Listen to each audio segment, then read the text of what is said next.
Hey guys, Tisha here, and we are back with another Love and Marriage Huntsville review. Kimmy got on my nerves this episode. Kimmy used to be one of my favorites, and little by little, I'm starting to get tired of her. Like, she is so irky to me, and I just can't take it. It's to the point now where I find myself rolling my eyes when she comes on screen. Anyways, we begin this episode with Kimmy. Kimmy and Maurice are still working on this office space with the various suites that they have with his brother, Micah. The building at this point has ran its course. It should have been done already, and they've been under construction for 8 months.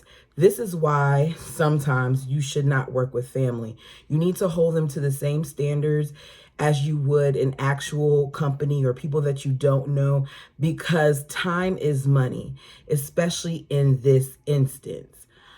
Kimmy is bothered that Maurice isn't really doing anything to help.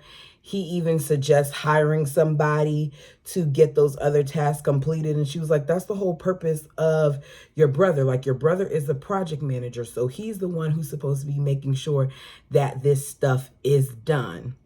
He then talks about how he hasn't been helping and stuff because he's a lawyer. And Kimmy's like, you really had me fooled, because before we got married, you made me think that you were this handy guy, this person that didn't mind doing projects around the house and all that other stuff. And he's like, I never told you that. I never want to be like, she's like, yeah, you did. He then once again uses the excuse that he doesn't really have time for it, that he is a lawyer and his caseload is heavy and all these other things. And as I'm hearing Kimmy talk about how they have these businesses as far as projects and real estate things, I just keep thinking that stress is not good for cancer. And I wonder if they were doing this at the right time, because even though Kimmy has gone through the chemo and stuff, she still at this point isn't done. I don't think she has completely rang the bell yet. I don't remember.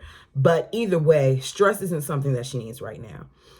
Kimmy feels like he only helps when it's convenient for him, and she would just like to see him start to take some initiative. Like, she doesn't feel like she should have to always say something in order for him to do it. And given her health situation, I think that that's more than fair. We then hear about this whole vaginal steam and how that the lady told them that they also have one that's good for their libido. As they're talking, I'm like, I'm so over hearing about Kimmy's broken coochie. Like, I don't want to hear about how her cookie is broken, it's not working right anymore, because I think that this is more than just your physical being. I think this more is a mental thing. And I don't mean like mentally like something's wrong with her. I mean, like, your husband is not being supportive of you. Why would you want to sleep with him? I know I wouldn't. We then hear about Tisha. The whole vaginal theme to me was her way of bringing up Tisha and all the things that she has going on, and how when they were taking the steam stuff, that she said like she wasn't sure if she was pregnant or not, and how she took a test. Why is this something that Kimmy felt like she needed to tell her husband? Why did she need to spread it? Why are they even talking about the whole vasectomy thing? Because Kimmy's like, well, I just had to be like, he had a vasectomy, and I would think that after however many years together and of marriage, that he would be upset if you had thought you were pregnant and he had a vasectomy. And I'm sitting here like, Kimmy, you're a nurse. Do you not know that this can happen? Maurice feels like this is a bigger problem and she might be losing her mind. When did Kimmy become male identified? Because all of this talk about how if she says she's pregnant, then he's going to wonder what's going on and all this other stuff. I just feel like if you love your wife and she tells you she's pregnant, it should not be questioned whether or not the vasectomy worked. No, it shouldn't be questioned whether or not it's yours. It should be questioned if the vasectomy worked, or is this a false test or something like that, or her hormones just off. But the fact that you're going to question your wife and wonder if she's cheating because she got pregnant even though you had a vasectomy, it happens all the time. It just irritated me. Next, we have Stormy. Stormy meets up with Tisha at her real estate space to talk about Kiki. I just feel like Stormy doesn't have anything else to bring to the show. And with her business, there's so much more she can show, but she's going to keep showing us this stuff. And like, come on, Stormy. She brings up the barbecue. Tisha lets her know she has no desire to talk about Kiki or what happened. She said that that event with her hitting her in the face is the final nail in the coffin. She then brings up like how you should understand based on what you went through with your friend. And Stormy is like, this is not the same thing. There's no comparison with what I went through with my friend and what you're going through with your family, your cousin, because unlike my friend, Kiki is taking the steps to do what she has to do and she's in recovery. Tisha says, once again, because we know that Tisha and her husband said this at the barbecue, that Kiki is still taking drugs. Tisha admits to not seeing it, but she feels like because of her behavior and stuff, she obviously is still taking it. I don't understand why Mel didn't reveal the results. Why wasn't it shared with the group? Why didn't production step in and say something so Tisha can shut up? Because even though there is something else going on, even though there are some underlying issues there, I don't want to keep hearing Tisha say these things about her cousin if she does not know for a fact that this is true. They then talk about how, the vacation was great. And after the vacation, they went on another vacation because Tisha was in Vegas with her girlfriends. And Maurice was in Colombia with his partner in black because he's about to get married. And Stormy says, out of all places, Colombia, aren't they known for brothels? So is certain parts of Vegas, according to Tisha. Who really cares? Tisha then asks about Courtney, wants to know how he's doing, asking if he's still upset. Even though we're told that he's upset, Stormy suggests that they go on a double date. They then talk about this whole website thing. Tisha blames the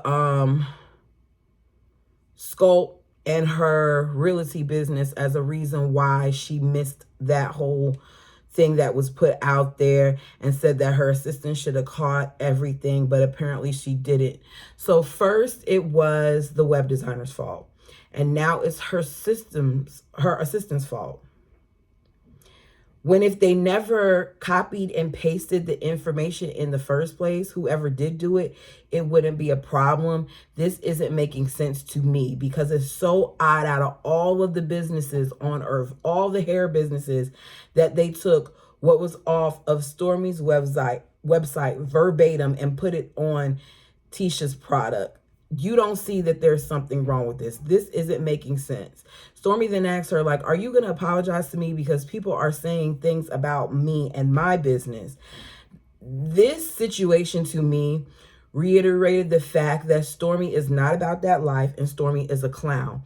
She talks a good talk. She tries to act like she's tough. She's reckless out of her mouth, but she was way too easy on Tisha with the way that Tisha was responding to her and the things she was saying. Like, this girl copies your business and you're not holding her feet to the fire, and y'all really aren't friends for real. I don't understand why Stormy didn't really call her out. She said that she could have called her out and that she felt like this is a bad look for Tisha. And Tisha's like, it's not a bad look for me. And she's like, yeah, it is a bad look for you. She goes, well, if it was a bad look, then okay, then, but we got a lot of sales and stuff off of it, so it worked out for us. Tisha is sitting here playing in Stormy's face. And in this instance, Stormy just looks dumb. She says in her confession how she's giving Tisha grace and all that other stuff, but Stormy is not. Anybody who really is about that life wouldn't allow all of this to go down. I'm just saying, they're not going to do it. They're not going to do a whole bunch of talking back and forth, and this thing wouldn't have been drawn out the way that this is. They would have sued her, done whatever it was they needed to do to shut that down. But this whole thing is irky. At some point, Tisha gives a fake apology, and Stormy kind of accepts it. We then have Nell. Chris goes to see Nell at her daycare business to talk about the conversation that he had with Chris Jr. She immediately begins complaining and calling her son an a-hole. I don't like that she speaks about him in that manner, no matter what it is that he's done. At the end of the day, that's your son, and the things that you say about him matters. He said that according to Chris Jr., whenever he comes around the family, that he has all these people jamming at him, well, poking him basically, saying things to him. If it's not her, then it's Lance, etc., etc. Nell interrupts and says that, yeah, I'm gonna jab at him because that's the only time I see him. If she wants to jab at him, then she should do it when he's alone. Call him in another room and talk to him in a calm manner, because her doing all this extra stuff is part of the reason why he does not want to talk to her. It's obvious that he does not respond well to her antics. He says that I let Chris Jr. know that the family is here to help them, and Nell ain't trying to hear it. She wants to shut it down. She said, I want him to stop getting in trouble with the law. I want him to stop doing this. I want him to stop doing that. And then she calls him an a-hole again. This part of the conversation was not a good look, in my opinion, for Nell. And it shows that this family helped create some of these issues. Even though he's older now, they enabled him and did things that have created this person.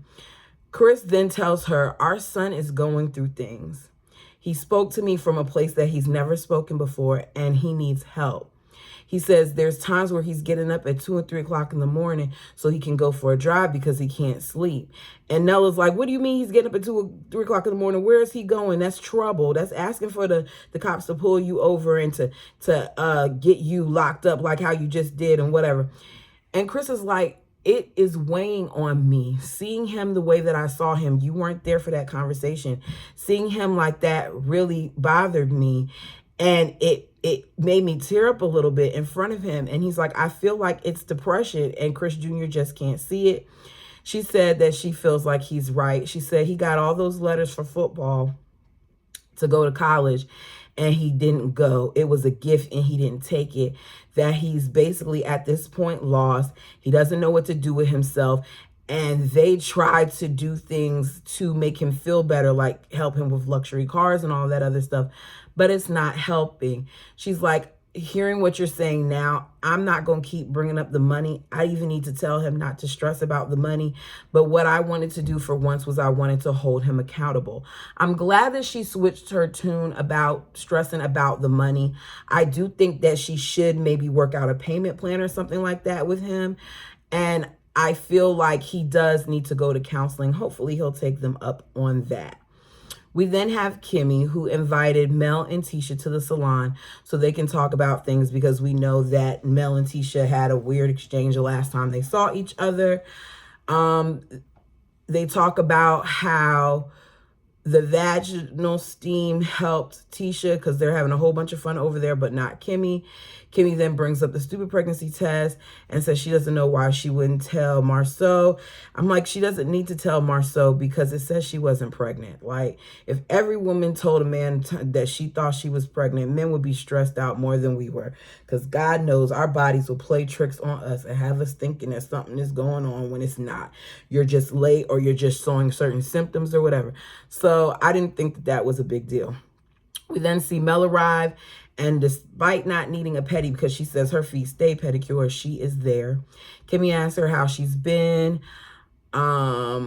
She says she's been really good. She's like, yeah, I've been seeing you, things on social media. Social media is your life. So we now know that Kimmy is one of those people who stay watching Mel and not commenting and stuff. Kimmy told on herself right there.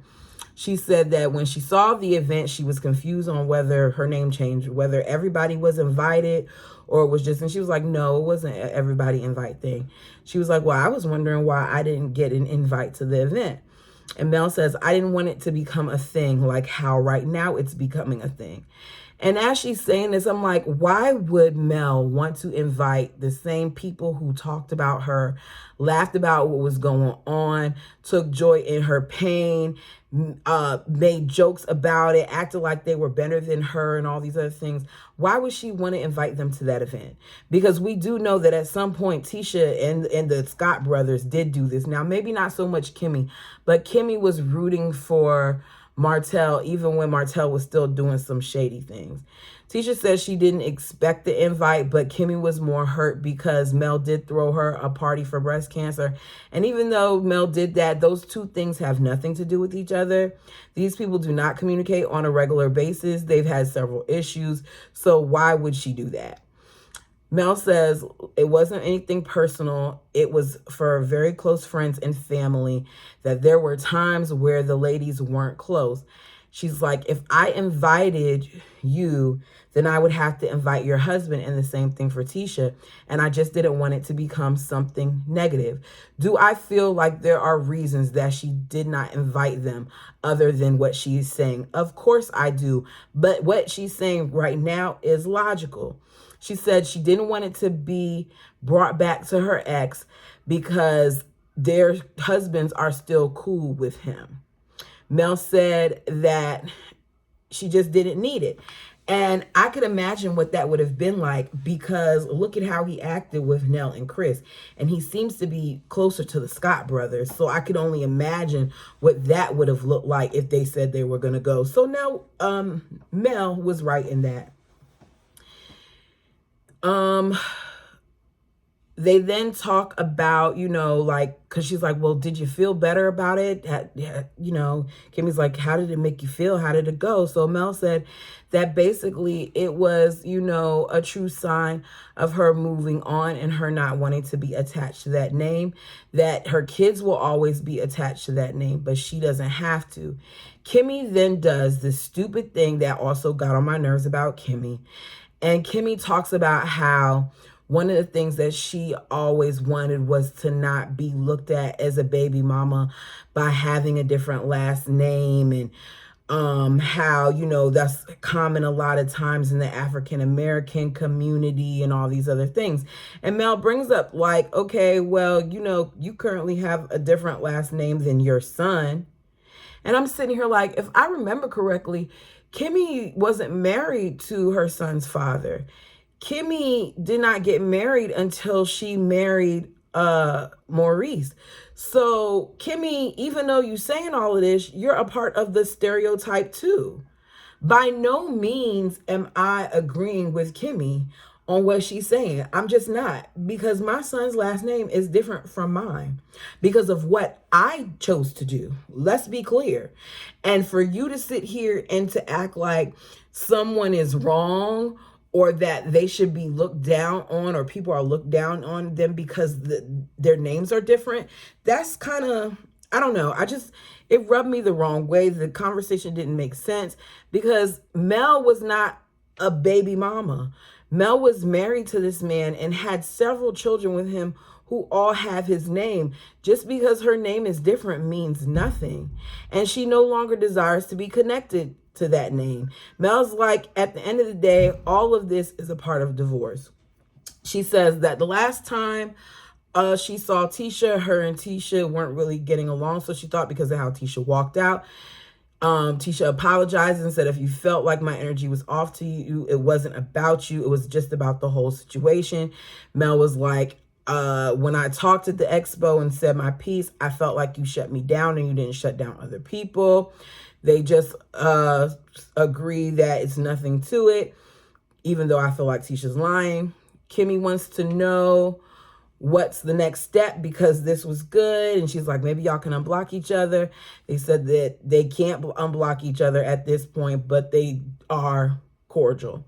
Kimmy needs to stop focusing so much on being a medium, a mediator, a counselor, a guide to other people, and she needs to focus on her situation with her man and not these women, because her man is the one who's out here not supporting her, but you want these women to support each other. Okay.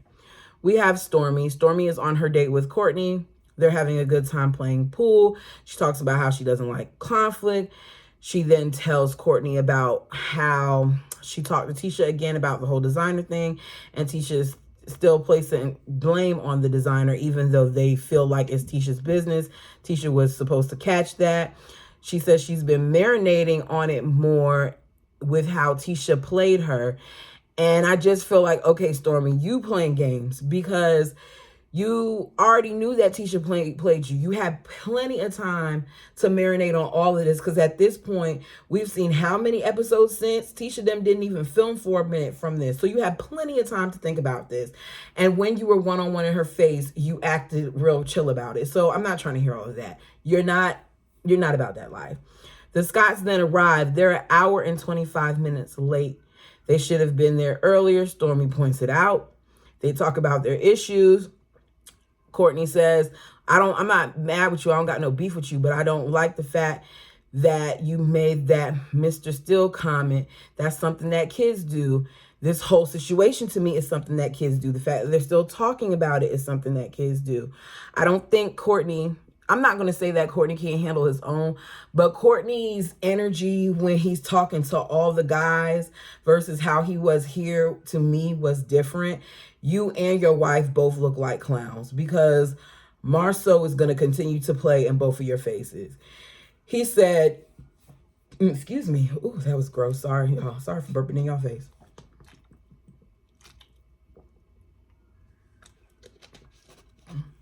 He said, you got a problem with that,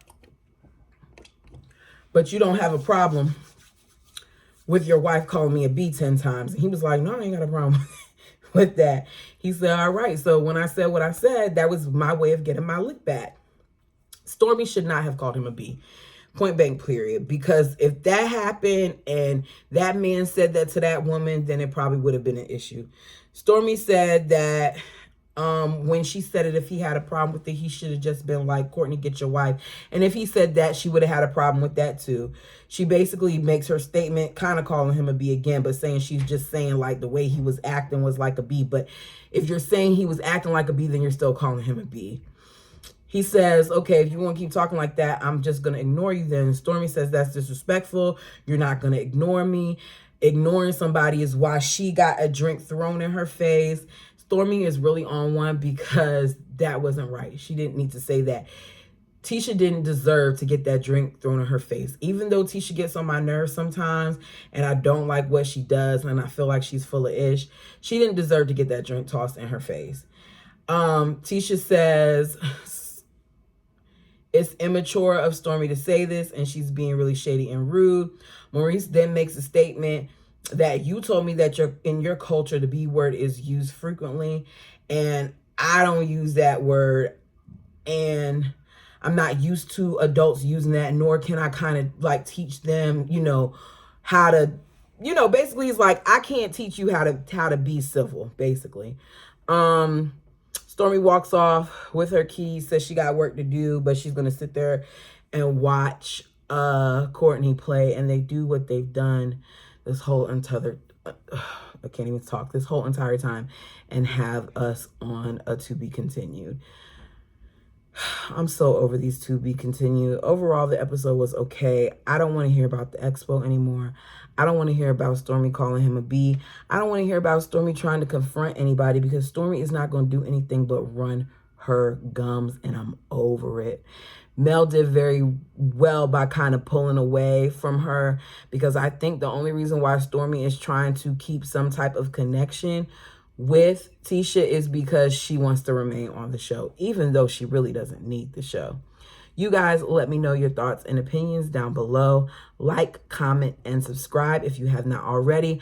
I am on the road to 1,000 subscribers, and I would like to be there sooner than later. Until next time.